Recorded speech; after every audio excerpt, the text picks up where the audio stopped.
RTC ఉద్యోగుల సంక్షేమానికి భద్రతకు ప్రభుత్వం తగిన ప్రాధాన్యతను ఇస్తుందని రాష్ట్ర రవాణా శాఖ మంత్రి మండిపల్లి రాంప్రసాద్ రెడ్డి తెలిపారు. చిత్తూరు ఆర్టీసీ బస్టాండ్ ప్రాంగణంలో 54 లక్షల రూపాయలతో నిర్మించిన ఆర్టీసీ ఉద్యోగుల నూతన వైద్యశాల భవన సముదాయాన్ని మంత్రి ప్రారంభించారు.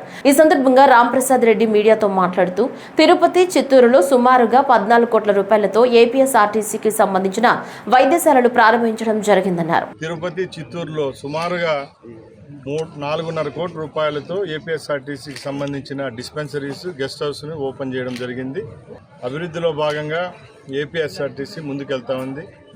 ఈరోజు మా చైర్మన్ గారు, మా ఎండీ గారి సమక్షంలో ఇక్కడ చిత్తూరులో కూడా ఇప్పుడు సుమారు 50 లక్షల రూపాయలతో ఆర్టీసీ బస్సు ప్రాంగణంలోనే ఇది ఏర్పాటు చేసుకోవడం, రేపు ఇక్కడ ఎవరైతే ఎంప్లాయీస్ ఉంటారో వాళ్ళ మంచి కోసం ఇక్కడ డిస్పెన్సరీని అధునాత వసతులతో ఏర్పాటు చేయడం జరిగింది. ఏపీఎస్ఆర్టీసీ రేపు రాబోయే కాలంలో ఇలాంటి కార్యక్రమాలు ఎన్నో చేపడుతుంది. దీనిలో రేపు హిందూపురం, అనంతపూర్, అలాగే నంద్యాలలో కూడా ఈ డిస్పెన్సరీలు ఏర్పాటు చేయడం చాలా సంతోషంగా ఉంది. ముఖ్యంగా ఎవరైతే ఆర్టీసీలో పనిచేస్తున్న ఎంప్లాయీస్ అనుకోండి, రిటైర్డ్ ఎంప్లాయీస్కి ఇది మంచి సువర్ణ అవకాశం.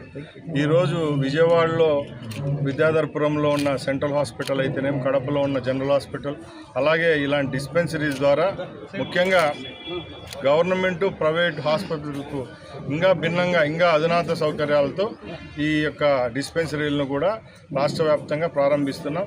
దీనికి సహకరించిన మా ఎండీ గారికి, అలాగే మా చైర్మన్ గారికి, బోర్డు సభ్యులందరికీ మరొకసారి ధన్యవాదాలు.